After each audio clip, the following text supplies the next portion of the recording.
কেন নবী এই দোয়া করছে জানো? এর একমাত্র কারণ হলো আমার নবী জানায় দেয়, ও দুনিয়ার মানুষ, রোজা হলো এমন আমল, রোজা হলো এমন আমল, যদি 11 মাস তোমার কবিরা গুনাহ দিয়া তুমি তোমার আমলনামা ভরে ফেলেছো, যদি রোজা তোমার কাছে চলে আসে, আর যদি তুমি ঈমান আর ইহতিসাবের সাথে ওই রোজা আদায় করার নিয়ত করো, প্রথম রোজা ঢুকতে দেরি হবে, 11 মাসের সব গুনাহ মাফ হইতে দেরি হবে না। আমার নবী বলে, রমজানের চাঁদ ওঠার সঙ্গে সঙ্গে আল্লাহ তাআলা জাহান্নামের দরজাগুলা বন্ধ করে দেয়। রমজানের চাঁদ ওঠার সঙ্গে সঙ্গে আমার মালিক আসমানের যত রহমতের দরজা আছে রে, সবগুলো দরজা আল্লাহ খুলে দেয়। গভীর রাতে তাকায় থাকবা, দেখবা তোমার মতো কত টাকাওয়ালা শুয়ে আছে, উপরে কাউকে চেনা যায় না, ঠিক কিনা? ধনী মানুষের কবরের উপর যেমন হালত, গরিব মানুষের কবরের উপরটাও ঠিক একই হালত। কবরের উপর থেকে বোঝা যায় না কার কবর কেমন। এজন্য বলি, টাকাওয়ালা টাকার অহংকার করো না। তোমার মতো কত টাকাওয়ালা দুনিয়া আসছে, কারণের চেয়ে বেশি টাকা তোমার হয় নাই, ঠিক কিনা? একদিন সবাই মিলে বলল, মুসা রে, আমাদেরকে একটু পানির ব্যবস্থা করো। মুসা আলাইহিস সালাম এমন এক উপত্যকায় গেলেন, ডানেও পানি নাই, বামেও পানি নাই, সামনেও নাই, পিছনে নাই, কোনো জায়গায় পানি নাই। হঠাৎ করে আমার আল্লাহ বললেন, মুসা, তোমার সামনে যে পাথরের খণ্ড আছে, সেই পাথরের খণ্ডে তোমার হাতের লাঠি দিয়ে আঘাত করো। লাঠি দিয়ে যখন আঘাত করলেন, আঘাত করতে দেরি এই জীর্ণ শীর্ণ শক্তিশালী শক্ত মৃত পাথরের ভিতর থেকে 12টা নহর বের হয়ে এসেছে। আল্লাহু আকবার। রিজিকের মালিক কে? আল্লাহ রাব্বুল আলামিন। ইকো হবে না। আল্লাহ তাআলা বলেন, মুসা, তুমি মনে করেছো ডানে বামে সামনে পিছনে কোনো জায়গার মধ্যে পানি নাই, আল্লাহ কেমনে পানির ব্যবস্থা করবে? তোমার হাতের লাঠি দিয়ে একবার আঘাত করে দেখো, আমি আল্লাহ ওই পাথরের ভিতর থেকেও পানি বের করতে পারি। বলেন, ওই আল্লাহ এখনো আছে নাকি নাই? যে আল্লাহ পাথর থেকে পানি বের করে মানুষের রিজিকের ব্যবস্থা করতে পারে, সেই আল্লাহ আপনি যদি রোজা রাখেন, রিকশাটা যদি একটু কম চালান, পরিশ্রম যদি একটু কম করেন, ব্যবসায় যদি সময় একটু কম দেন, খেতে খামারে সময় যদি একটু কম দেন, সেই আল্লাহ আপনার জন্য রিজিকের ব্যবস্থা করবে নাকি করবে না?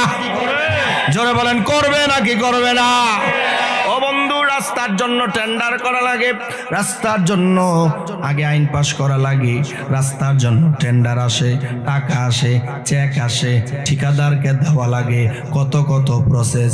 আল্লাহ তাআলা মুসাকে বললেন, ও মুসা, তোমার সামনে হলো নদী, তোমার পিছনে হলো ফেরাউন, এখন কোন পথে যাবা? মুসা নবী ডাক দিয়া বলে, আল্লাহ, এখন যদি আমি এখানে দাঁড়াই, ফেরাউনের সৈন্যবাহিনী এসে আমাকে হত্যা করে ফেলবে। ও মালিক আমার, আমি মৃত্যুকে ভয় পাই না, মৃত্যুকে ভয় পাই না, তবে আমার সঙ্গে যারা, তাদের নিরাপত্তার জন্য আমাকে নবী মানল, আপনার উপরে বিশ্বাস করলো, ও মালিক, তাদের ব্যাপারে আমার ভয় হয়। যদি আমি তাদেরকে সেভ করতে না পারি, তাহলে তারা আপনার প্রতি আবার বেঈমানি করবে, আবার তারা আমলগুলা ছেড়ে দেবে। কারণ একদিন যদি এদেরকে খানা না দেই, একদিন যদি আসমান থেকে খানা না আসে, ওই দিন তারা আপনার ইবাদত করে না। এমন দুষ্ট জাতি বানি ইসরাইল। এবার আল্লাহ তাআলা ডাক দেয়া বলে, মুসা, ও মুসা, তোমার যে হাতে লাঠি মুবারক দিয়েছি, সেই লাঠি দিয়া ওই সমুদ্রের মধ্যে যেখানে মানুষ যাইয়া বাঁচতে পারে না, দাঁড়াইতে পারে না, নৌকা দিয়া গেলেও বিপদ, লঞ্চ দিয়া গেলেও বিপদ, ওই সমুদ্রের মাঝখানে তোমার হাতের লাঠি দিয়ে একবার আঘাত করো। আঘাত করতে দেরি 12টা গোত্রের জন্য সমুদ্রের পানি 2 দিকে গিয়া 12টা রাস্তা হইতে দেরি হয় নাই। আল্লাহু আকবার। আর একটু জোরে বলেন, আল্লাহু আকবার। এই ক্ষমতা কার? বলেন কার? যে আল্লাহ 1 সেকেন্ডও দেরি করেন না, রাস্তা বানায়া দেয় সমুদ্রের ভিতরে, রাস্তা বানায়া দেয় নদীর ভিতরে, সেই আল্লাহ এখনো আছে নাকি নাই? সে আল্লাহ বলছে, বান্দারে, আমি আল্লাহ তোমাদেরকে রমজান দিয়েছি লাআল্লাকুম তাত্তাকুন।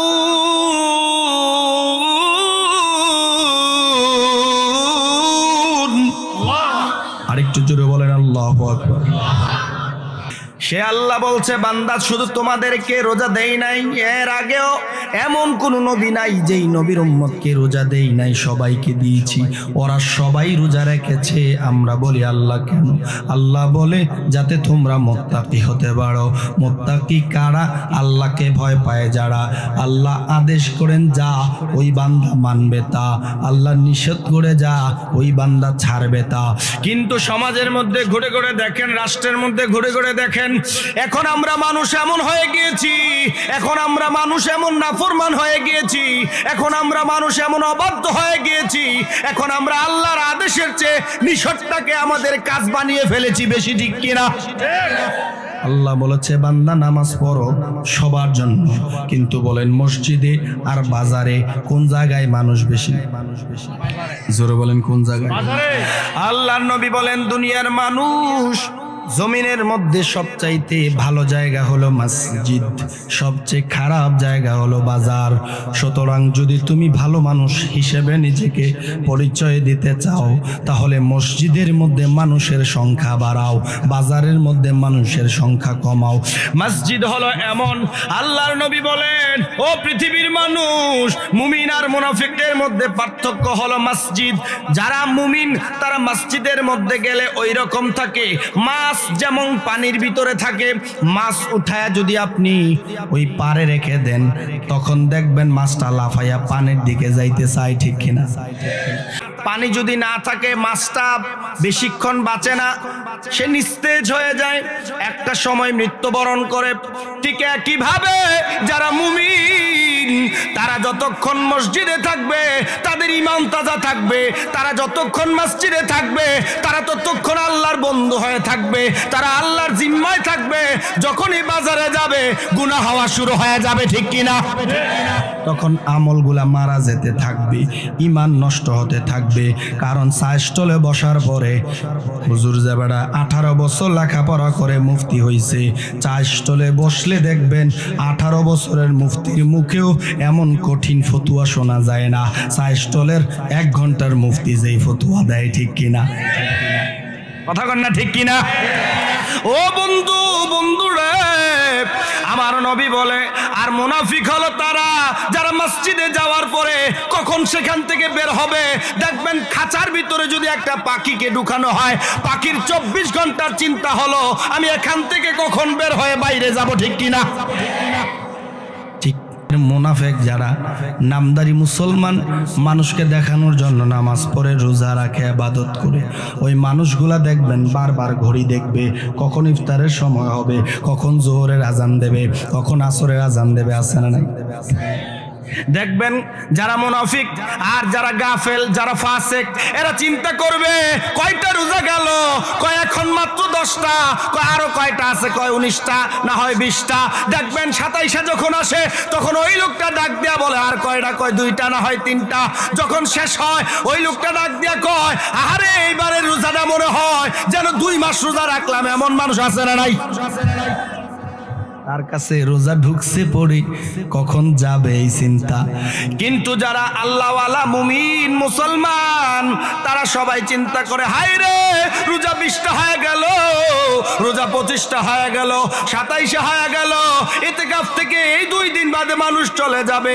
আবার যখন শাওয়াল মাসের চাঁদ উঠে যাবে রোজা রাখা আর হবে না, ঈদ যেদিন হয়ে যাবে ওই ঈদের দিন সবাই আনন্দ করে।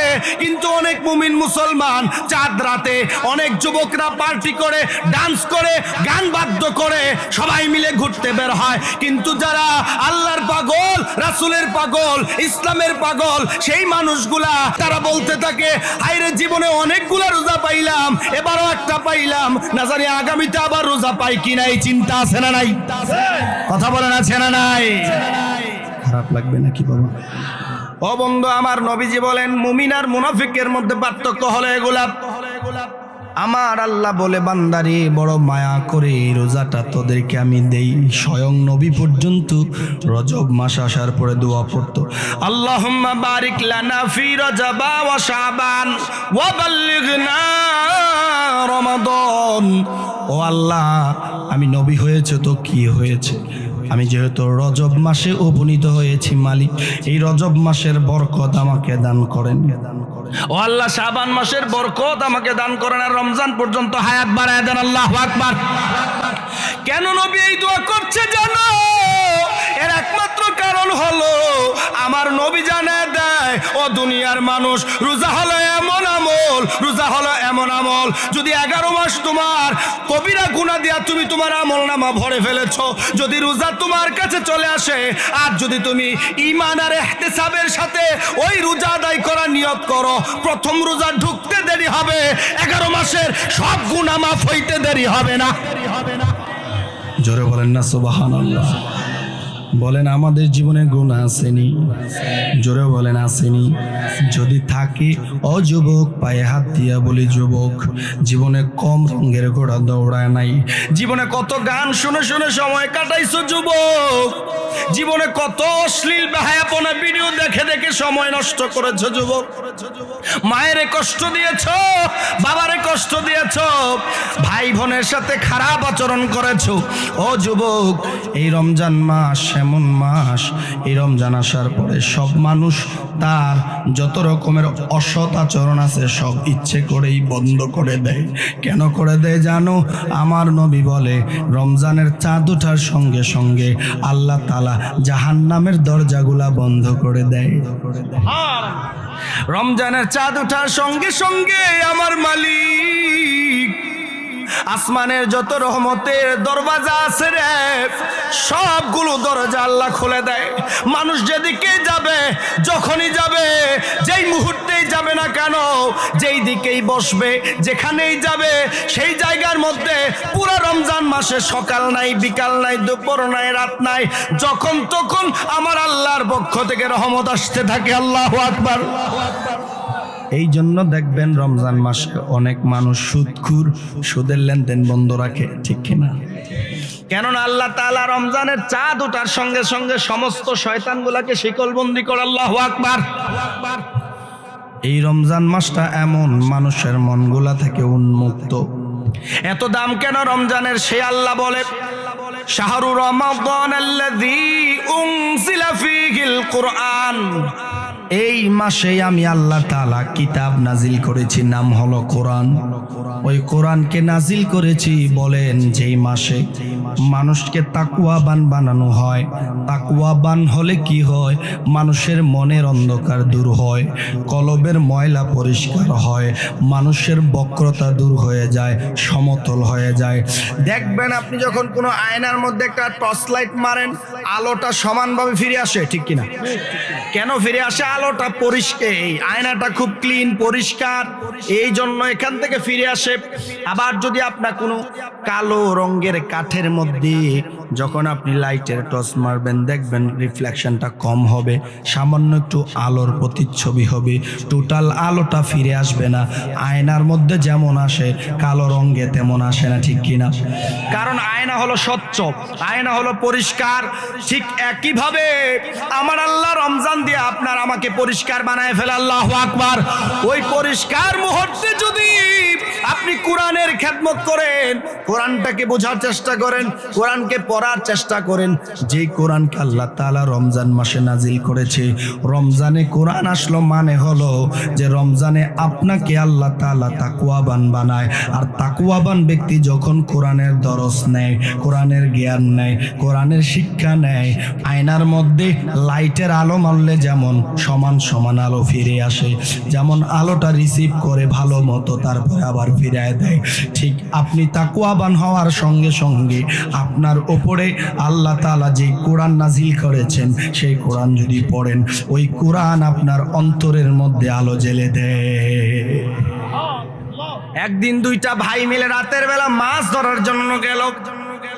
তার মা ডাক দিয়ে কইছে, বাবারে লাইট মাইট নাই, কুফি নাই, বাতি নাই, এখন যেহেতু তুমি মাছ ধরতে গেছো খুব সাবধান।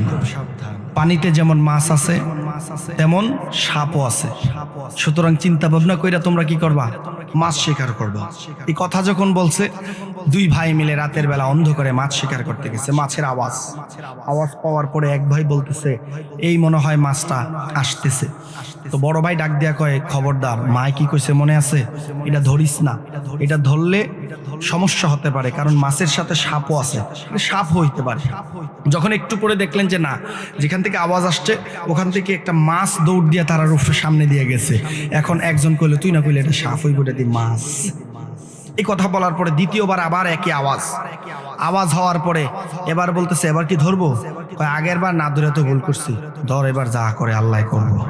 এবার ধরছে, ধরার পরে দেখে মোটামুটি একটা কালা সাইজের কি সাপ, মানে যার যেটা মনে হয় সেটা কইতেছে আর কি, এর লেগে আমি আর নিজের থেকে নাম কইলাম না। কি সাপ? ধরেন কালি পানস। এটা সাপ দিয়ে ধরলে এটা কি চুমা দিব না কামড় দিব? কামড় দিলে আছে না গেছে? শেষ। আলো না থাকার কারণে আগের বার মাছ না ধরে তারা অকল্যাণে পড়ছে, ঠিক কিনা? ক্ষতিগ্রস্ত হয়েছে। আর ঠিক একই ব্যক্তি আলো না থাকার কারণে দ্বিতীয়বার মাছ ধরতে গিয়ে আবারও ক্ষতিগ্রস্ত হয়েছে। কোরআনের আলো এমন আলো, যে আলো যদি আপনার ভিতরে থাকে, আপনি আগে যেটা করছেন এটাও কল্যাণের, পরে যেটা করবেন ওটাও কল্যাণের, কারণ আপনার ভিতরে আল্লাহর কালাম আছে, ঠিক কিনা বলেন? ঠিক তাদের কাছে আলো যদি থাকতো, প্রথমে মাছটাও ধরতো, অকল্যাণ হতো না, আবার দ্বিতীয়বার সাপটাকেও দেখতো, এটাকে পাশ কাটিয়ে যেত, তাও অকল্যাণ হতো না। তাহলে সমস্যা হচ্ছে আলোর ভিতরে। ঠিক আপনাকে আমাকে আল্লাহ তাআলা কোরআন দিয়েছেন রমজান মাসে। রমজান মাসে আল্লাহ তাআলা আমাদেরকে পরিষ্কার করে আয়নার মতো, আর সেই আয়নার মধ্যে যদি আপনি কোরআনের নূর ঢেলে দেন তাহলে আপনি হবেন আলোকিত। যেই আলো আপনাকে দুনিয়ায়ও আলোকিত করবে, কবরেও করবে, হাসরের মাঠেও করবে। ফুলসিরাতের পুলে দাঁড় হওয়ার পরে 30,000 বছরের রাস্তাটা সেকেন্ডের আগে পার হয়ে যাবেন, কারণ আপনার কাছে আছে আলো। বলেন আল্লাহু আকবার। ঠিক আছে না কথা? এই আলো কি আমাদের ভিতরে আছে? কিছু লোকের ভিতরে আছে, সবার ভিতরে নাই। মুরব্বী, আপনার দাড়ি সাদা হয়েছে আমি জানি, অনেক মুরব্বীরা এখনো সহিভাবে তেলাওয়াত করতে পারে না, আছে না? কি করেছেন সারাটা জীবন বলেন? জীবনে টাকা পয়সার জন্য তো কম দৌড়ান নাই, আপনি তো খুব কম সময় পরিশ্রম করেন নাই। অনেক মানুষ রাস্তার কিনারায় দাঁড়িয়ে আছে, একজনকে দেখি দাঁড়িয়ে দাঁড়িয়ে কি যেন ভাবছে। আমি জিজ্ঞেস করলাম বাবা কি ভাবছেন? তিনি বললেন যে হুজুর, এই যে রাস্তা দেখতেছেন, এই রাস্তাঘাট তো ছিল, এখন চাইলেই অটো করে এখান থেকে মুরাদনগর বাজারে যাওয়া যায়, 10-20 মিনিট লাগে, কিন্তু আগে 20 মিনিট আমরা কল্পনাও করতে পারতাম না। এখান থেকে ক্ষেতের মাঝখান দিয়ে হাঁটা ধরতাম, হাঁটতে হাঁটতে যাইতাম, 1-2 ঘন্টা লেগে যেত হুজুর। শুধু এমনি হাঁটতাম না, মাথায় একটা পূজা থাকতো, ঘাড়ের মধ্যে ভার থাকতো। এতটুকু পরিশ্রম করে করে কিন্তু আপনার যৌবনটাকে কাটিয়ে আপনি বৃদ্ধ বয়সে উপনীত হয়েছে। আপনার জীবনে অনেক কিছু দেখেছেন, খাল ভরাট করে রাস্তা হতে দেখেছেন, নৌকায় চলে যেই রাস্তা পাড়ি দিতেন সে রাস্তা এখন গাড়ি দেখেছেন, পায়ে হেঁটে মানুষ হজ করত, সেখানে আপনি এখন বিমানে করে হজে যায় মানুষ, সেটাও দেখছেন। এত কিছু দেখলেন, কিন্তু আপনার ভিতরে সে আলো জ্বালালেন না, যে আলো আপনার কবরে আলো হয়। সেই কোরআন আপনি সহি করে পড়লেন না। শুধু মুরব্বীদের কি বলবো, আপনি জানেন আপনার দাড়ি যেদিন পেকেছে, যেদিন আপনার দাড়িটা সাদা হয়েছে, সেদিনই আপনার লাস্ট সিগন্যাল এসেছে মৃত্যুর জন্য। এরপর আর কোনো সিগন্যাল নাই। আপনি যদি একটু চিন্তা করে দেখেন, দেখবেন আপনার ঘাড়ে মৃত্যুর ফেরেশতা নিঃশ্বাস ফেলতেছে। আপনার দুয়ারে মৃত্যুর ফেরেশতার একটা কদম লেগে আছে, কখন যেন আপনাকে ধরে ফেলে। এ হচ্ছে সাদা দাড়ির সিগন্যাল। কিন্তু আফসোস, এই অনেক সাদা দাড়িওয়ালা বাবারা আমার, চাচারা আমার, আপনারা কোরআনের তেলাওয়াতটা এখনো সহি করেন নাই। এর চেয়ে বড় ব্যর্থতা, এর চেয়ে বড় বদান্যতা, এর চেয়ে বড় নাফরমানি আমার আল্লাহর সাথে আর হইতে পারে না, ঠিক কিনা বলেন? অনেক মুরব্বীরা কষ্ট পাবেন যে হুজুরে আনলাম, এবারে একটু ভালো মন্দ কথা বলবে, একটু কানসুখ হবে, মনসুখ হবে, চলে যাব না। আপনি আজকে একটু চিন্তা করে দেখবেন, আজকে ভাববেন 13 তারিখ, আজকে ভাববেন, কারণ আপনি জানেন না যে কাল সকালে আপনার সূর্য উঠবে কিনা, জানেন? আজকেই ভাবতে হবে, এখনই ভাবতে হবে। ও যুবক, শুকরিয়া আদায় করো কোটিবার, শুকরিয়া আদায় করো কোটি কোটি বার। কেন? তোমার মতো অনেক যুবক আগামীকাল সকালে জানাজার জন্য প্রস্তুত হয়ে গেছে। অমুরব্বী একটু ভাবতে হবে, এই জিন্দেগি কেমনে কাটাইলাম, এই জিন্দেগি কোন পথে কাটাইলাম। কাল সকালে আমার মতো কত মুরব্বীর নাম মসজিদের মাইকে ঘোষণা হয়ে যাবে, ঠিক কিনা বলেন? এই কি দুনিয়া, এইটাই তো দুনিয়া। আমার ভাই, আমার বোন, আমার বাবা, আমার আত্মীয় স্বজন, কেউ না কেউ একদিন না একদিন চলে যাচ্ছে। আমি আছি রঙের ঘোড়া দৌড়াচ্ছি, যা মন চায় তা হারাম খাইতেছি, অন্যায় করছি, মানুষের উপর জুলুম করছি, খারাপ মানুষের পেছনে থাকছি। ভালো মানুষ আমাদের মজা লাগে না, ঠিক কিনা বলেন? ভালো মানুষ মজা লাগে না। হুজুর মানুষ যদি নির্বাচনে দাঁড়ায়, কই বোঝে এবার হুজুর মানুষ, এবার আল্লাহ বিল্লাহ করবে, এবার আর কে রেতা রাজনীতি নির্বাচন আছে না নাই? কথা কয় না আছে না নাই? আসলে কি তাই? আপনি খোঁজ নিয়ে দেখেন তো, আপনার আমার নবী, যিনি কোরআনের শিক্ষক, যিনি এসেছেন বুইস্তু মুআল্লিমান, শিক্ষক হিসেবে, সেই নবী এই কোরআনের দরস দিয়ে গেছে সারা জীবন। সেই রাসূল রাজনীতি করেছেন 10 বছর। কয় বছর? কথা কয় না, কয় বছর? তিনি যখন 10 বছর রাজনীতি করেছেন, 10 বছর মদিনার মসজিদের ইমাম ছিলেন, খতিব ছিলেন, ইমাম ছিলেন, আলেম ছিলেন। বলেন না সুবহানাল্লাহ। খলিফাতুল মুসলিমিন হযরতে আবু বকর, হযরতে ওমর, হযরতে উসমান, হযরতে আলী রাদিয়াল্লাহু তাআলা আনহুম, তারা সবাই ছিল মসজিদের ইমাম, তারা ছিল আলেম, তারা ছিল এমন ব্যক্তি যারা দ্বীনের দাওয়াত দিতেন, আবার মানুষকে রাজনীতির শিক্ষাও দিতেন। আল্লাহু আকবার। আপনাকে কেমন ব্রেন ওয়াশ করছে দেখেন।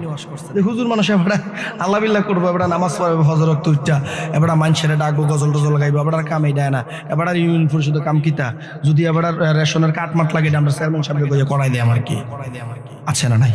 আছে না নাই? আমরা কি অনেক পিছিয়ে গেছি না? অনেক পিছিয়ে গেছি। মুসলমানের এক ওয়ার্ডের মেম্বার হয় হিন্দু বেড়া, আছে না নাই? কি কম মানুষেরা, আমরা নিজের ওয়ার্ডের তো হিন্দু, আমাদের নিজেদের ওয়ার্ডই তো হিন্দু। এগুলো আমাদের অনেক পিছিয়ে পড়ার গল্প। এই গল্পগুলো আপনারা জানেন, এগুলো বলা আমার উদ্দেশ্য না। তো আপনার ভিতরের আলোটা কিন্তু নিভিয়ে ফেলেছেন আপনি অনেক আগেই। সে আলো জ্বালাইতে হলে কেমন রমজানের দরকার হয়, যে রমজান আমাদের সামনে আসতেছে। এই রমজানেই আল্লাহ তাআলা সেই আলোকে নাজিল করেছেন। বলেন না সুবহানাল্লাহ।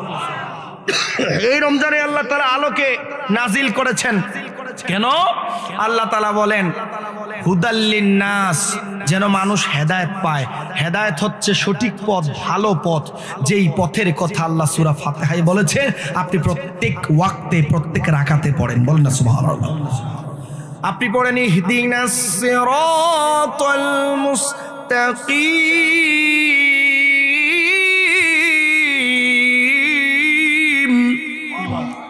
আরেকটু জোরে আল্লাহু আকবার।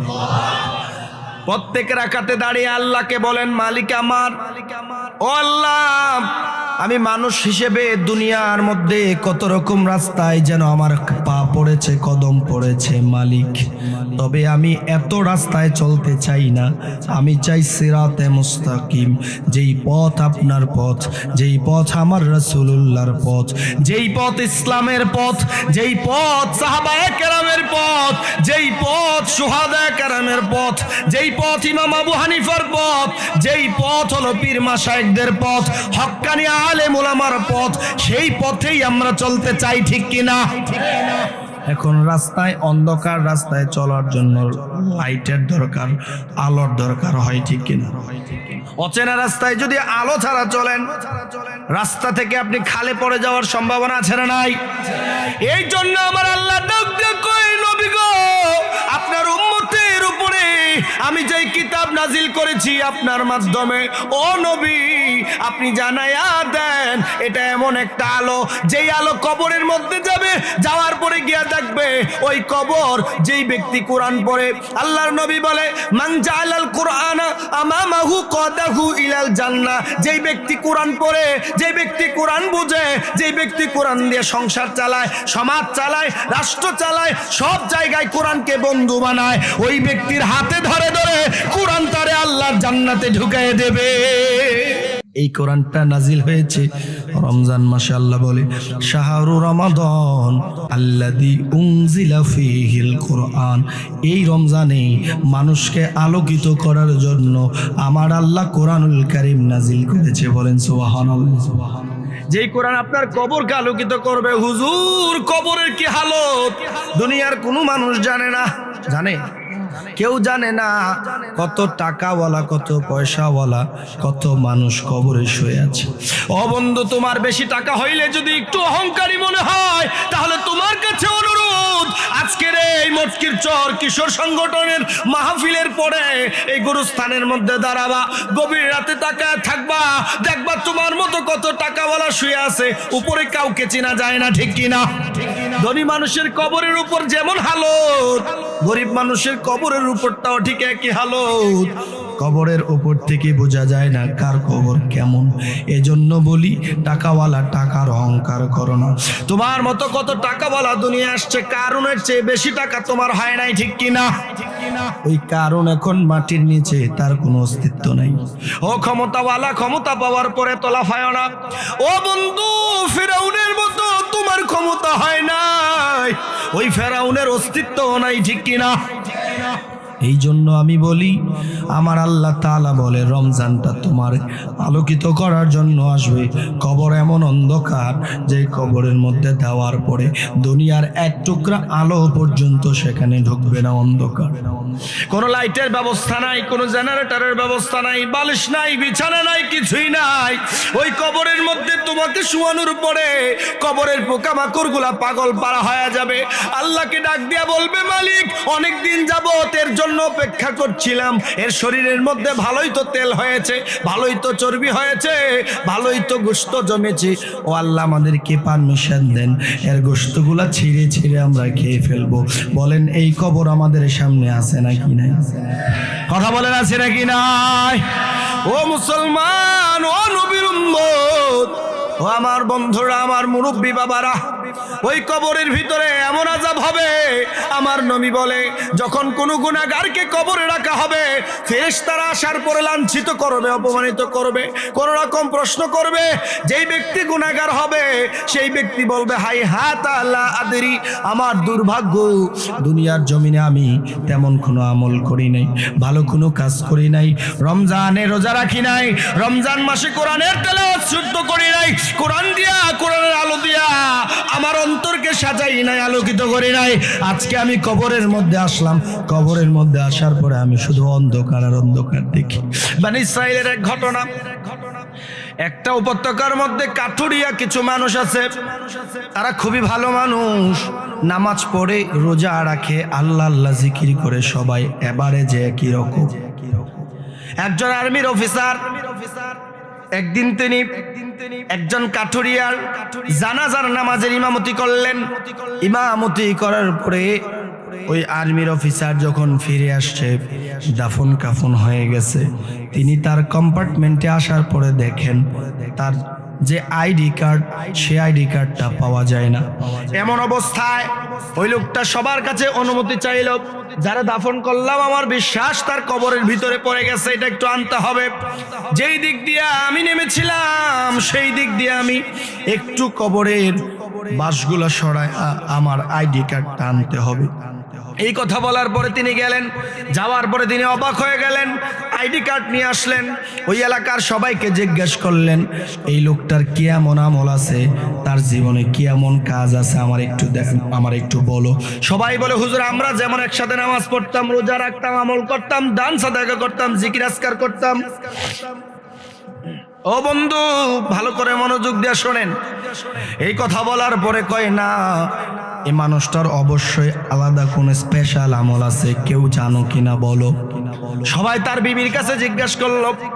তার বিবি ডাক দিয়া কয়, ও অফিসার, আমার স্বামী তেমন বেশি কিছু করতো না, তবে আমার ঘরের মধ্যে একটা কিতাব আছে, ওই কিতাবের নাম হলো কোরআনুল কারীম। ওই কিতাবটা তিনি তেমন পড়তে পারতেন না, তবে তিনি প্রতিদিন রাতের বেলা ঘুমানোর আগে এই কোরআনটাকে দেখে দেখে চোখের পানি ছাড়তেন, চুমু খাইতেন, বুকে নিতেন, আদর করতেন। এই আদর করাটাই ছিল তার অতিরিক্ত আমল। এই অফিসার ডাক দেয়া বলে, শোনো, তোমরা তো জানো না আমি আইডি কার্ড বাড় আনার সময় সেখানে গিয়া দেখলাম যেই লোকটারে আমি নিজের হাতে মাটির মধ্যে দাফন করে আসলাম, মাটির মধ্যে শোয়াইলাম, কোনো ফুল নাই, বিছানা নাই, সুগন্ধি নাই, কিছুই নাই। তবে আমি যখন দ্বিতীয়বার তার কবরটা উঠালাম, উঠাইয়া দেখি রে কিছুক্ষণ আগে যেই মুরব্বিটারে, যেই কাঠুরিয়ারে জীর্ণ শীর্ণ করে একটা কবরের মধ্যে মাটিতে শোয়া গেলাম, সেই কবর আর মাটি নাই, এটা জান্নাতের বাগান, ফুল বাগান হয়ে গিয়েছে।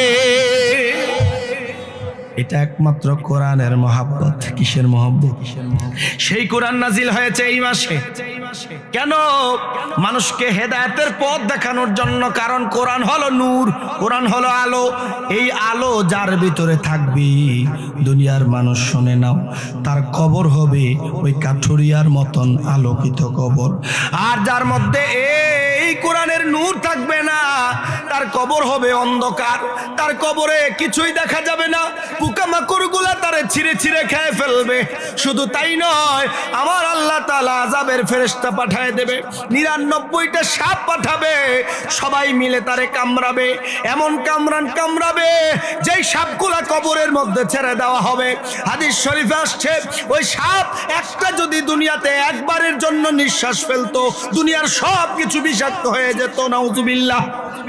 ওই রকম কঠিন সাপ এসে গুনাহগারকে কামড়াবে, কারণ তার কবর অন্ধকার, কারণ তার কলবে কোরআন নাই, তার ইমানের সাথে কোরআনের সম্পর্ক নাই, কোরআনের আমল তার জীবনে নাই, পরিবারে নাই। এই জন্য তার কবর হয়ে যাবে সেদিন সাপের ঘর, সেদিন হয়ে যাবে পোকামাকড়ের ঘর। শুধু তাই না, আমার আল্লাহ এমন একজন ফেরেশতা পাঠাবে, যেই ফেরেশতা আসার পরে কোনো কথা শুনবে না। কে রাজার ছেলে, কে প্রজার ছেলে, কেউ রাজার মেয়ে, কে প্রজার মেয়ে, এইটা দেখবে না। আসার পরে সাথে সাথে লোহার হাতুড়ি দিয়া কান বরাবর এমন একটা পিটা মারবে, এমন একটা আঘাত করবে, আঘাত করতে দেরি পুরা মানুষটার পুরা শরীরের জয়েন্ট গুলা আলাদা হয়ে যাবে, 70 হাত মাটির নিচে চলে যাবে। সবাই চিৎকার করতে থাকবে। ওই লোক ডাক দিয়া বলবে, কি হয়েছে, এত জোরে কেন আঘাত করলা? আমার অন্যায় কি, অপরাধ কি? দুনিয়ার জমিনে আমি অমুকের ছেলে, দুনিয়ার জমিনে আমি অমুকের ভাই, দুনিয়ার জমিনে আমার এত টাকা, এত ক্ষমতা, কিন্তু এখানে কেন এমন? সেই ফেরেশতা বলে, আমার কানে কোনো শব্দ যাবে না, আমার চোখে কিছুই দেখবো না। আমাকে পাঠানো হয়েছে যেই কবরে আলো নাই, যেই কবরে ঈমান নাই, যেই কবরে কোরআন নাই, ওই কবরের বাসিন্দাকে শুধু একের পর এক পিটাইতে থাকবো, পিটাইতে থাকবো, কিয়ামত পর্যন্ত একের পর এক পিটাবো। শুধু চিৎকার আর চিৎকার, শুধু কান্না আর কান্না।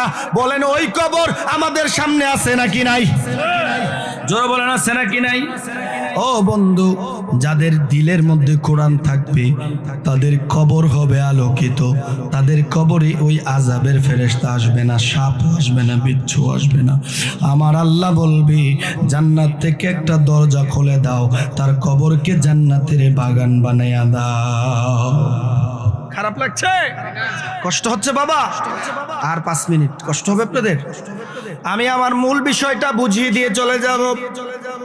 আল্লাহ তাআলা কেন বললেন এই রমজানে, এই যে রমজান তোমাকে তাকওয়াবান বানাবে, সেই রমজানে কোরআন নাজিল করলাম। কারণ কোরআন এমন এক কিতাব, যার সঙ্গে লাগবে তার দাম বেড়ে যাবে। বলেন সুবহানাল্লাহ।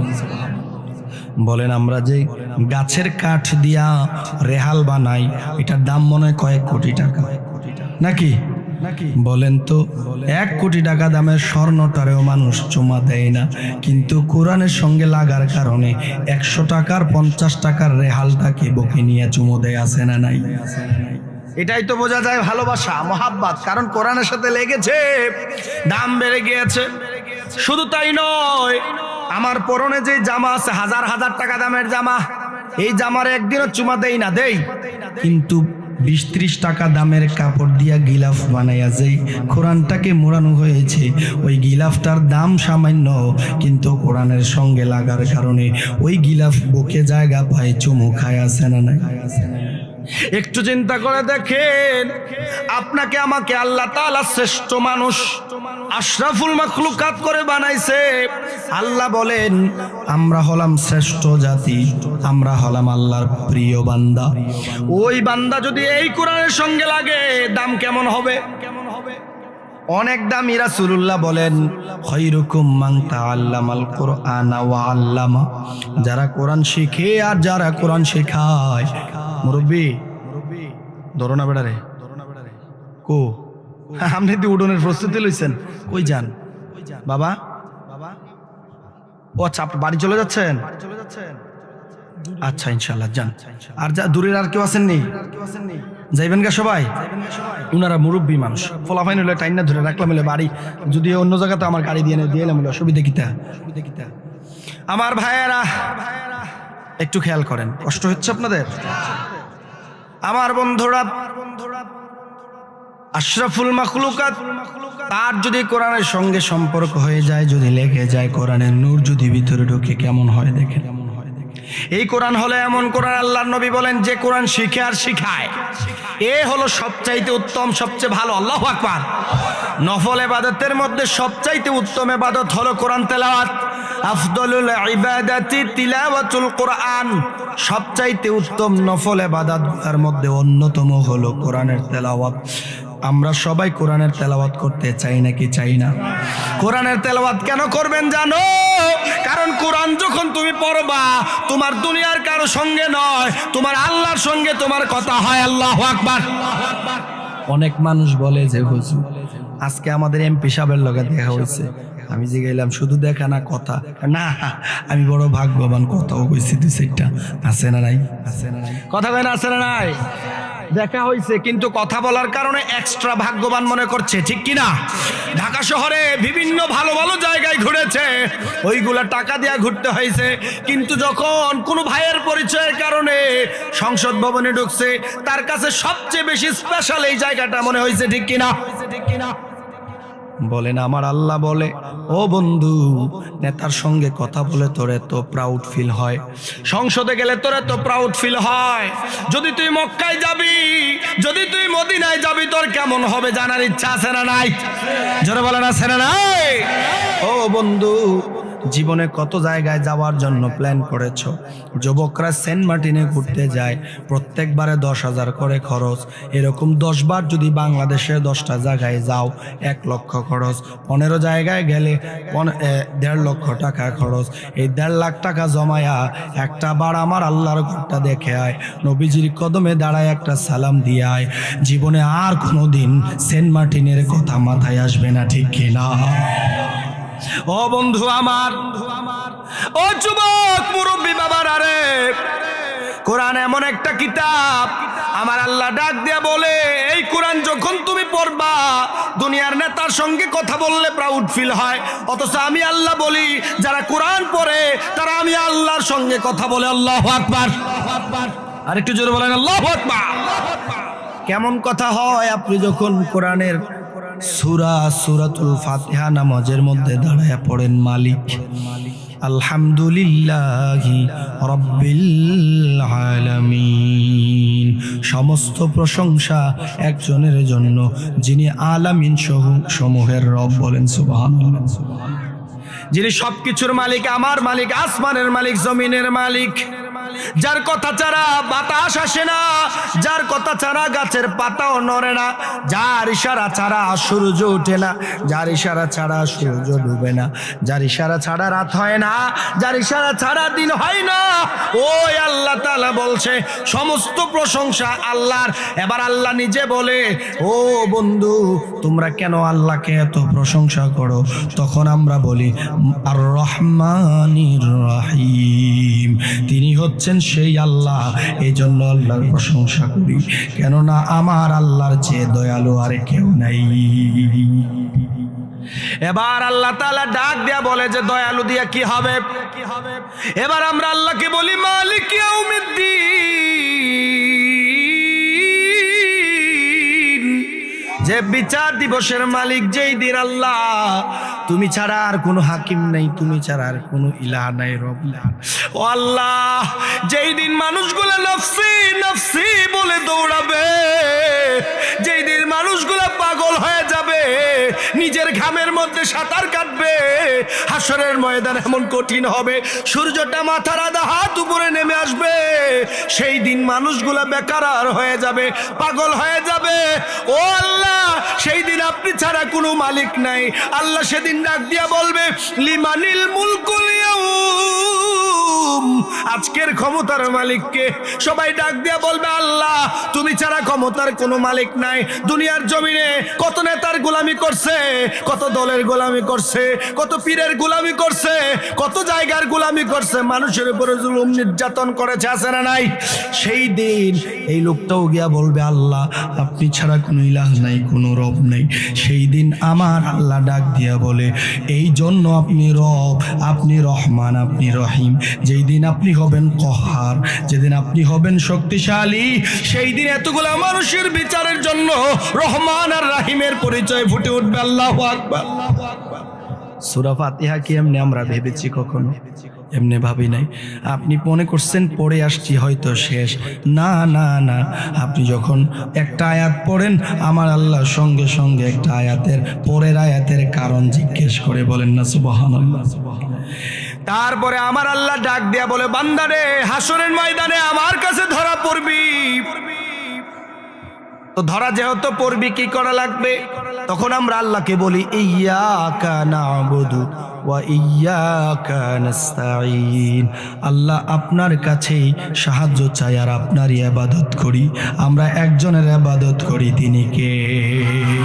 আরেকটা আওয়াজ করে বলেন আল্লাহ। ও যুবক, কণ্ঠ বন্ধ রাখিও না, হৃদয় থেকে আরেকবার বলো আল্লাহ। সেই আল্লাহর ইবাদত করি। ও আল্লাহ, কয় কেন ইবাদত করো?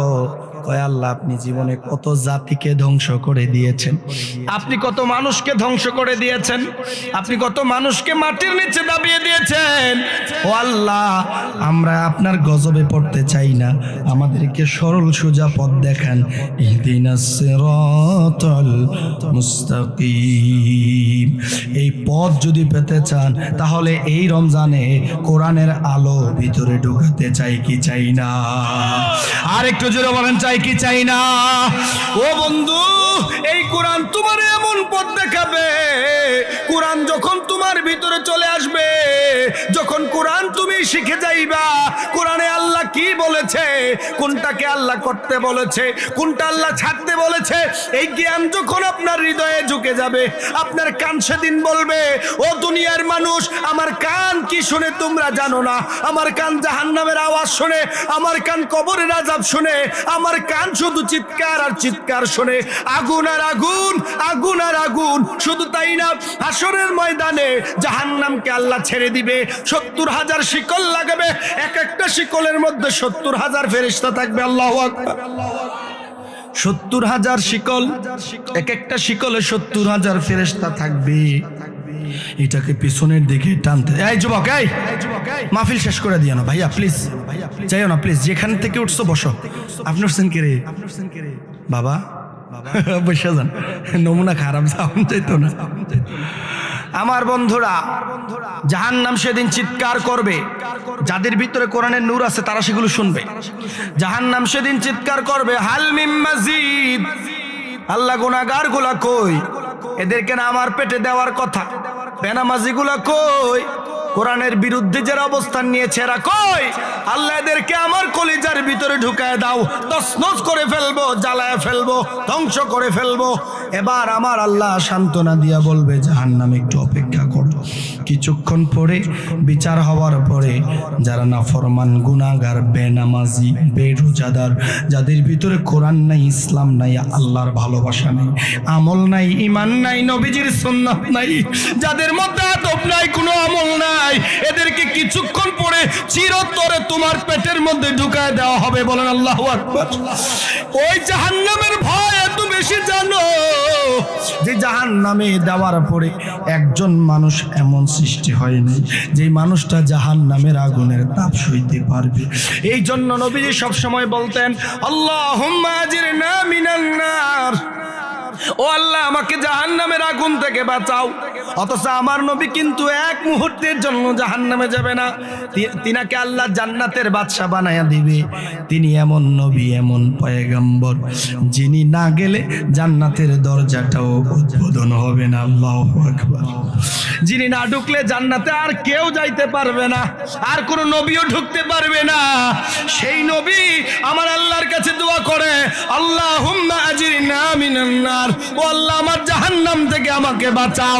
ও বন্ধু, যেই নবীর জীবনে কোনো গুনাহ নাই, গুনার সম্ভাবনাও নাই, যেই নবী মাসুম, আল্লাহর প্রিয় বন্ধু, আল্লাহর প্রিয় হাবিব, সেই রাসূল যদি জাহান্নামের আগুন থেকে বাঁচতে চায়, বলেন জাহান্নামের আগুনের অবস্থা ভালো না কঠিন? জোরে বলেন সহজ না কঠিন? বড় ভয়ঙ্কর বাবা। আর কয়দিন বাঁচবেন জানা নাই, তবে খবরদার আমি সাবধান করে যাই, এই রমজানটাও যেন আগের রমজানের মতো না হয়, এই রমজান যেন তারাবি ছাড়া না হয়। ও যুবক, প্রথম দিন মসজিদের কোনো কাতারে জায়গা পাওয়া যায় না, রেগুলার নামাজিরাও গিয়ে জায়গা পায় না, আছে না নাই? প্রথম দিন মসজিদে তারাবি, রেগুলার মুসল্লি যেবাটা প্রত্যেকদিন ফজর নামাজ জামাতে পড়ে, এবারে পর্যন্ত গিয়া জায়গা পায় না, ফলাফাইনের ঠেলাঠেলির জ্বালায়, ঠিক কিনা? অনেক লোক বলে যে এই যে তারাবির নামাজ, এগুলো তো অনেক মতানৈক্য আছে, অনেক ইখতিলাফ আছে, কিন্তু একদিন নবীজি, এই ভাইয়া যাইতেন না তো, আরেক পেলসা যাইতেছে, ও আচ্ছা ফেসনা লাগছে তো, এবারে কই ইশারা দিব না? আমার ভাই, আমার ভাই, নবীজি মসজিদে গেলেন, মসজিদ নববীতে ঢুকলেন। খেয়াল করেন যুবক, কান খাড়া করো। নবীজি মসজিদ নববীতে ঢুকার পরে প্রথম তারাবি পড়বে। সাহাবায়ে কেরাম অল্প কিছুজন, কয়েকজন নামাজ পড়লেন। নবীজি যে নতুন করে তারাবির নামাজ পড়াইছে, এইটা তো আগে পড়াইছে না। প্রথম দিন যখন তারাবি হইল, তখন সাহাবী ছিল কম। কি ছিল? কতক্ষণ? একেবারেই কম, 2-4 জন।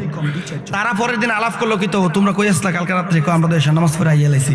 কই নবীজি তো নতুন করে একটা নামাজ চালু করছে, নাম হলো তারাবি। কিতা জোরগণ কি? সবাই কয় না কিতা? যারা কয় না তারা চিন্তা করছে এত নামাজ কেডায় পড়বো, কই লাভ নেই। বন্ধুরা আমার, নবীজি যখন দ্বিতীয় দিন গেলেন, দেখলেন লোক সংখ্যা বেড়ে গিয়েছে। তৃতীয় দিন যখন গেলেন, দেখলেন আরো বাড়ছে, মসজিদে জায়গা নেই। কিন্তু আমরা উম্মতে মুহাম্মদ উল্টা, এত বেশি মারি লেবেন। আমার ভাইয়েরা, শেষ করে দেওয়া উচিত না? আরো চলবে? আর 10 মিনিট, ঠিক আছে? আচ্ছা, তো এখন নবীজি যখন তৃতীয় দিন গেলেন, মানুষ কি বাড়ছে না কমছে? প্রথম দিন কম, দ্বিতীয় দিন একটু বেশি, তৃতীয় দিন আরো বেশি, মসজিদে জায়গা নাই। কিন্তু উম্মতে মুহাম্মদের নমুনা দেখেন, 2026 সালের এবার তারাবির দেখবেন, প্রথম দিন মসজিদে জায়গা হইতো না, ঠিক উল্টা। প্রথম দিন মসজিদে জায়গা হইতো না, দ্বিতীয় দিন বারান্দার তারা নাই, তৃতীয় দিন ভিতরে মোটামুটি 2-1 কাতার কমবে। মোটামুটি 8 থেকে 10 দিন যাওয়ার পরে মুসল্লির অবস্থা প্রথম দিন যেমন, 10 নম্বর দিন এমন, নাকি? মোটকি চোরে তারা মনে প্রথম দিন যেমন, একের সানরাই তো এরমই, নাকি? হায় হায় যুবক আমার, এই যে আমাদের জীবন কতটা পিছায় গেছে দেখো। সাহাবীরা নামাজের সন্ধান পাইলে উপচে পড়া ভিড় করতেন, তারা পাগল হয়ে যেতেন। চতুর্থ দিন নবীজি আসেনি নেই। এবার নবীজি জিজ্ঞেস করলেন সাহাবীরা, ইয়া রাসূলুল্লাহ, আপনি 3 দিন আসলেন, প্রথম দিন 1-2 জন নিয়ে পড়লেন, দ্বিতীয় দিন অনেক হলো, তৃতীয় দিন হাজার হাজার হলো, মসজিদে জায়গা হলো না, চতুর্থ দিন কেন আসেন নাই? নবীজি বলছেন, আমি ইচ্ছা করে আইছি না, তবে তোমরা যে আসছো সেটা আমি দেখছি। বলেন না সুবহানাল্লাহ। আমরা দেশের তার আইয়া খবর লাই, হুজুরে কো, হুজুরে হুজুরের না থাকলে ফোন দিয়ে, হুজুর আপনি খালি কদিন পরে পরে ছুটি কাটান, আর কোনো কাম নাই, আপনি এত ছুটি কাটান কিরে? আছে না নাই? হুজুর না থাকলে তার নামাজ পড়তে মন চায় না, কিন্তু আমার নবী নাই, সাহাবীরা কি বের হয়ে গেছেন? আছে। আল্লাহু আকবার। বদলায় না রে, বদলাইতো না, এই উম্মতে মুহাম্মাদি বদলাইতো না। যারা বদলাই যায় তাদের কবর হয়ে যাবে জান্নাতের বাগান। বলেন সুবহানাল্লাহ। তাদের হাসর হয়ে যাবে যে সাহাবীরা নবীজির কথা পাওয়ার সাথে সাথে বদলে গিয়েছে, তাদের সাথে আবু বকরের সাথে, ওমরের সাথে, ওসমানের সাথে, আলী রাদিয়াল্লাহু তাআলা আনহুম, তাদের সাথে ওই রকম মানুষের সাথে যদি কবরে, হাসরে, মিজানে, ফুলসিরাতে, জান্নাতে থাকতে চান, তারা যেমনে চলেছে আমাদেরকে ঠিক একইভাবে বদলাইতে হবে, ঠিক কিনা বলে? কিন্তু আমরা হয়ে গেছি উল্টা। ইমাম সাহেবরে না দেখলে ফোন দিয়া বাইল মারে, হুজুর আপনি না থাকলে নামাজ যত মজা লাগে না, আছে না নাই? কতক্ষণ আছে না নাই? তার নামাজের প্রতি কি মহব্বত, কি মায়া। হুজুর আমরা না থাকলে নামাজটা বলে মজা লাগে না। হুজুরে দিয়ে নামাজ না, নামাজ আল্লাহর জন্য। কতক্ষণে কার জন্য? যখনই নামাজ পড়বো, যেই হুজুরের পিছনে নামাজ পড়বো, যদি আমার নামাজ আল্লাহর জন্য হয়, লিল্লাহি রাব্বিল আলামিন হয়, যার পিছনেই পড়বো নামাজ হবে মধুর। ঠিক কিনা বলে? বাইল মারেতে নামাজের প্রতি মহব্বত নাই, ভক্তি নাই। কিন্তু সাহাবায়ে কেরাম যখন নামাজে দাঁড়াইতেন, উড়ন্ত পাখিগুলো তাদের মাথার উপরে এসে বসতেন। বসার পরে এই পাখিগুলো আরাম করে সেখানে বসে খেজুর খেতেন। খেজুরের যেই বীজ, সেই বীজটা সাহাবীর মাথায় রেখে পাখিগুলো উড়ে যেতেন। সাহাবায়ে কেরাম তখনও সেজদায় যায় না, রুকুতে যায় না, এমন সুন্দর করে নামাজ পড়তেন। দূর থেকে দেখলে মনে হয় এটা কোনো মানুষ না, মনে হয় কোনো খেজুর গাছ দাঁড়িয়ে আছে। আল্লাহু আকবার। মানুষের সঙ্গে খেজুর গাছের একটা মিল আছে। কি আছে? হাদিস শরীফে আসছে, পৃথিবীতে একমাত্র গাছ যে গাছের পাতা বা ডাল কর্তন ব্যতীত মাটি স্পর্শ করে না, একমাত্র খেজুর গাছ। সুবহানাল্লাহ বলবেন না? কেন? আদম আলাইহিস সালামকে বানানোর পরে যে মাটি ফুটছে না, মাটিকে ফালাই দিছে, এই মাটি দিয়ে আল্লাহ খেজুর গাছ বানিয়েছে। আল্লাহু আকবার। এই খেজুর গাছ এটা একবারে সোজা থাকে, কিন্তু এটা কোনোদিনও বাতাসের সাথে হেলে না, জানেন এটা? তো মানুষের জন্য খেজুর গাছের কাছে শিক্ষা হলো, আদমের উচ্ছিষ্ট মাটি দিয়ে খেজুর গাছ বানানোর পরে সেই খেজুর গাছকে জমিনে ছেড়ে দিয়েছে। কত সাইক্লোন এসেছে, টর্নেডো এসেছে, কত মোনালিসা এসেছে, কত ধরনের ঘূর্ণিঝড় আসলো, একটা খেজুর গাছ পড়ে গিয়েছে, এমন নজির কিন্তু দেখা যায় নাই। ঠিক কিনা? ঠিক মানুষ তোমাদের জন্য শিক্ষা হলো, জেল হবে, জুলুম হবে, নির্যাতন হবে, অভাব আসবে, অনটন আসবে, তারপরেও অন্যায়ের কাছে তোমরা হেলে পড়বা না, মাথা নত করবা না। ঠিক কিনা বলেন? ওয়াজ মাহফিল, ওয়াজ মাহফিল। ইয়া রাসূলুল্লাহ সাল্লাল্লাহু আলাইহি ওয়াসাল্লাম, ইয়া রাসূলুল্লাহ। ডরাইয়ের নাম না, রিসালাতের লোক কই। মারহাবা কোন সব সময় এটা মনে হয়নি, পরিশ্রম একটু বেশি করে নিলে তো বাইরে বেয়াই কইলা মানছে। এটা তো আমরা এই জাতি। বন্ধুরা আমার, তাহলে খেজুর গাছ কোনোদিনও বাতাসে হেলে না। মানুষ অল্প একটু হারাম পাইলে এর ইমান বিক্রি করে দেয়। ঠিক না?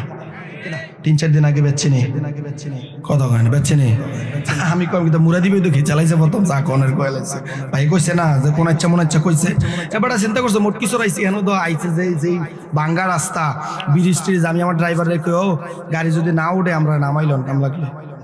এরকম অজপাড়া গায়ে যে আমরা আসলাম, এখানে আসার পরে কোরআন সুন্নাহর কথা বলতেছি, তো আমরা ডাইরেক্ট কই আবার কোন ইচ্ছা কইলেছে আর কি, কোন ইচ্ছা কইলে কিন্তু রাস্তা আগে জায়গায়। ঠিক কিনা? এই ইমান বিক্রি হয় কি হয় না এই দেশে?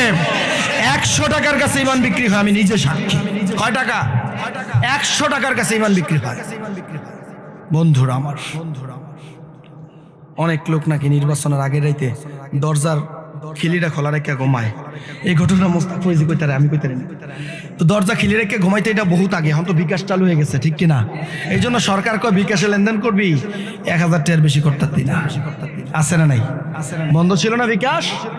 বন্ধুরা আমার, তারপরেও কিন্তু রুখা যায় নাই, গেছে। তারপরেও বিক্রি হয়েছে আমরা। একটা ছাগলের মাথার দাম বাজারও 500 টাকা মিয়া। একটা ছাগলের দাম 8-10 হাজার টাকা। একটা পশু, একটা পশুর দাম 8,000-10,000 টাকা। তা আপনি একটা মানুষ, আশরাফুল মাখলুকাত, সেরা জীব, আল্লাহর প্রিয় মানুষ, আল্লাহর নবীর প্রিয় উম্মত, আপনি 100 টাকা বিক্রি হয়েছে। আপনার দাম ছাগলের চেয়েও খারাপ। ঠিক কিনা বলেন? আপনি ভোটার, আপনি অবশ্যই ভোট প্রয়োগ করবেন। এর জন্য কেন টাকাটা খাইলেন? যাকে পছন্দ দিয়ে দিবেন। বলবেন যে আমি আপনাকে ভালোবাসি, টাকা দিতে হবে না, ভোট আপনারই দিব। কিন্তু এই বিক্রিটা এবার হইছেন, আর সামনে হইয়েন না, আর দরকার নাই। আর কত বলবো? আগে নাকি 1-2 হাজার টাকা দিয়ে কিনা হইতো, এখন আমরা এমন আহাম্মক হইছি, এখন 50 টাকা দিয়ে কিনা। ঠিক না? আহাম্মক আমরা কি নির্বোধ হয়ে গিয়েছি, আমাদেরকে বোকা বানানো হয় সব সময়। বন্ধুরা আমার, কিন্তু সাহাবায়ে কেরাম বলেন, যখন সত্যের জন্য প্রয়োজন হয়, ইসলামের জন্য প্রয়োজন হয়, হককে বিজয়ী করার জন্য প্রয়োজন হয়, কিসের টাকা দিয়ে কিনবে, কিসের ঘুষ দিয়ে কিনবে, নিজের তাজা রক্ত ঢেলে দিব, তারপরেও বাতিলের কাছে মাথা নত করবে না। আল্লাহু আকবার। রক্ত দিয়ে ফেলেছে। সাহাবায়ে কেরামকে বলা হলো, সাহাবীরা, সত্য মিথ্যার পার্থক্য করার জন্য যুদ্ধের ডাক এসেছে, দামামা বেজেছে। সেখানে কাফের হলো 3000, আমরা 700। বদরের যুদ্ধে কাফের হলো 1000, আমরা 300। তোমরা কি যুদ্ধ করবা? তোমরা কি জীবন দিতে প্রস্তুত? সাহাবায়ে কেরাম বলল, ইয়া রাসূলুল্লাহ, আপনি আমাদেরকে মুসা নবীর উম্মত মনে করিয়েন না। মুসা নবীর উম্মতরা বলতো, মুসা তুমি আর তোমার আল্লাহ যুদ্ধ করো, তুমি আর তোমার আল্লাহ মিলে যুদ্ধ করো, আমরা যুদ্ধের মধ্যে নাই। আমরা রে মান্না সালোয়া খাওয়াও, আসমান থেকে খানা আসবে ওইটা খাওয়াও, আমরা এতে খুশি, যুদ্ধ টুদ্ধ আমরা দরকার নেই। ও নবী, আমাদেরকে ওই রকম উম্মত মনে করবেন না। খোদার কসম করে বলি নবী আমার, আমরা এক বিন্দু পরিমাণ রক্ত শরীরে বহমান যতক্ষণ আছে ততক্ষণ আপনাকে ছেড়ে যাব না। আল্লাহু আকবার। এটা হচ্ছে ইমানদারের পরিচয়। ইমানদারের পরিচয় এটাই। আপনি নিজে একবার চিন্তা করে দেখেন না, আপনি যখন চা স্টলে যান, আপনার পকেটের কিন্তু 100-150-200 টাকা এমনি খরচ হয়ে যায় প্রতিদিন, ঠিক না? 4-5 মুরব্বী আছে, আপনি সবাইকে চা খাওয়াচ্ছেন নিজের টাকা দিয়ে। সেই আপনি কিন্তু বিক্রি হয়েছেন কয় টাকায়? কথা কয় না, জোরে কয় না। এবারে 50 টাকা দিচ্ছে, লাগে এবার 100 কইতে রাজি না। যাই হোক, টাকা বিষয় না। আমি যেটা বলতে চেয়েছিলাম সেটা হচ্ছে, এগুলো যদি আমরা করি, এভাবে যদি বিক্রি হই, আমাদের ভিতরের থেকে নূর চলে যাবে, অন্ধকার এসে যাবে, ঠিক কিনা? আমি এটাই মোরাল অফ দ্য স্টোরিটা এটাই, যে আপনি নূর ঢুকাইতে হলে জাহালাতকে ছাড়তে হবে, অন্ধকারকে ছাড়তে হবে, গুনাহ ছাড়তে হবে, নাফরমানি ছাড়তে হবে, মিথ্যা ছাড়তে হবে, সুদ ঘুষ ছাড়তে হবে, মানুষের উপরে জুলুম করা, নির্যাতন করা, এগুলো ছাড়তে হবে, মানুষকে বাঁকা চোখে দেখা ছাড়তে হবে, মানুষের উন্নতি দেখে হিংসা করা ছাড়তে হবে, মানুষ বড় হচ্ছে এটা দেখে হিংসা করছেন, এগুলো ছাড়তে হবে। তবেই আপনার অন্তর হবে মুত্তাকীদের অন্তর। আপনার অন্তরে কোরআনের নূর ঢুকবে, আর কোরআনের নূর ঢুকলে আপনি হবেন সম্মানিত, যেমন সম্মানিত হয় একটা গাছের কাঠ, ঠিক কিনা বলেন?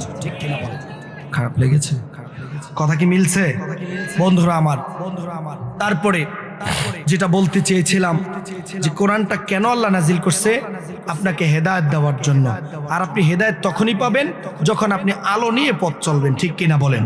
তো রমজানটা আসে এই জন্য যেন আপনাকে মুত্তাকি বানানো যায়, আপনাকে তাকওয়াবান বানায়, আপনি সরল সোজা হয়ে যাবেন, আপনি একেবারে পরিষ্কার পরিচ্ছন্ন হয়ে যাবেন। ওই পরিষ্কার পরিচ্ছন্ন অন্তরের ভিতরে আল্লাহ কোরআনকে গেঁথে দেওয়ার জন্য রমজানে কোরআন নাজিল করছে, বলেন সুবহানাল্লাহ।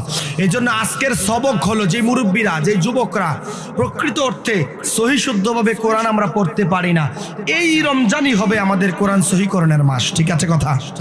এই রমজান, আমরা যারা জীবনে একবারও কোরআন অর্থ সহকারে পড়ি নাই, এই রমজানই হবে আমাদের কোরআন অর্থ সহকারে পড়া শুরু করা, ঠিক কিনা? দৈনিক আপনার ছেলেরে বলবেন, বাবা বাংলা কোরআন শরীফটা বাইর কর, না হইলে মোবাইলটা বাইর কর, তাফসীর ইবনে কাসির আছে, তাফসীরে মাআরিফুল কোরআন আছে, তাফসীর ফি জিলালিল কোরআন আছে, সব তাফসীরেরই বাংলা অর্থ আছে, মোবাইলে আছে না, অ্যাপস আছে। ওই অ্যাপসে ঢুকবেন, ঢুকে বলবেন যে আজকে সকালবেলা ফজরের পরে 10টা আয়াতের তেলাওয়াত প্লাস তাফসীর অথবা অর্থ অনুবাদ সহ আজকে আমরা সবাই মিলে ঘরের মানুষে শুনবো, এটাই থাকবে। দেখবেন বছর ঘুরে গেছে, বা 1 বছর 1.5 বছর হয়ে গেছে, আপনার মনে করেন ব্যস্ততার কারণে কোনোদিন পড়তেও পারেন নাই, তবুও দেখবেন একদিন আপনি পুরা কোরআনের অর্থ সহ পড়ে ফেলেছেন, শুনে ফেলেছেন। এই চিন্তাটা কিন্তু গত 60 বছরে আপনারা করেন নাই, করছেন? কথা কেন করছেন? যার বয়স 50 ঊর্ধ্ব কারাগার আছেন, হাত তোলেন। 50-এর প্লাস, 50-এর উপরে যারা আছেন, একবারও কি কোরআন অর্থ সহ পুরাটা পড়ছেন? পড়েন না। তাহলে এই বছর আমরা পড়তে চাই, শুনতে চাই। রাজি আছি তো সবাই? ও যুবক, তোমরা যারা আসছো, বাসায় যে তোমার বোন যেটা স্কুলে পড়ে, তোমার বোন যেটা মক্তবে কিছুটা হলে পড়েছে, হ্যাঁ তুমি মক্তবে পড়ছো, তোমাদের কাছে দায়িত্ব হলো এবছর তোমার ফ্যামিলিতে অন্তত পক্ষে কয়েকটা পারা, কয়েকটা সূরা অর্থ সহকারে তোমার ফ্যামিলিকে শোনাবা, তোমার ফ্যামিলিকে কোরআনের অর্থটা বুঝাই দিবা। রাজি আছো সবাই? সবাই রাজি আছো? আল্লাহ তাআলা যেন কবুল করে, বলেন আমিন। আর 2 নাম্বার সবক হচ্ছে কোরআনটাকে সহিকরণ। অন্তত পক্ষে নামাজ পড়ার জন্য যেই সূরাগুলো আমরা ব্যবহার করি, সেই সূরাগুলোকে যেন আমরা সহি শুদ্ধ করি। এটার জন্য আমার হেল্প নিতে হবে ইমাম সাহেবের কাছে। কার কাছে? কথা বলে কার কাছে? একদল মানুষ আছে, ইমাম সাহেবরে দেখলে এবার শরীরে কুতকুতানি উঠে, আসে না নাই? ইমাম সাহেব দেখলে শরীরের ভিতরে অ্যালার্জি উঠে, আসে না নাই? কুড অ্যান্ড কুড প্রত্যেকটা মসজিদের আশেপাশে এমন কেউ আছে, আসেনি? কথা কেন আসেনি? আরে যেখানে মুহাম্মদুর রাসূল আছে সেখানে আবু জাহেলও আছে, ঠিক কিনা? যেখানে মুসা নবী আছে সেখানে ফেরাউনও আছে, ঠিক কিনা? একেবারে ছেড়ে দেওয়া যায় না, তবে এদেরকে চিহ্নিত করতে হবে, দাওয়াতের মাধ্যমে এদেরকে হেদায়েতের পথে আনতে হবে। আর এ জাতীয় বড় শয়তান, বড় মুরব্বী যারা আছে, আপনাদেরকে বলছি না, মানে ওই আমার হেডার মতো আর কি, যারা আছে তাদেরকে আল্লাহ তাআলা হেদায়েত দান করুক। এই রমজানে আমরা দোয়া করি, বলেন আমিন।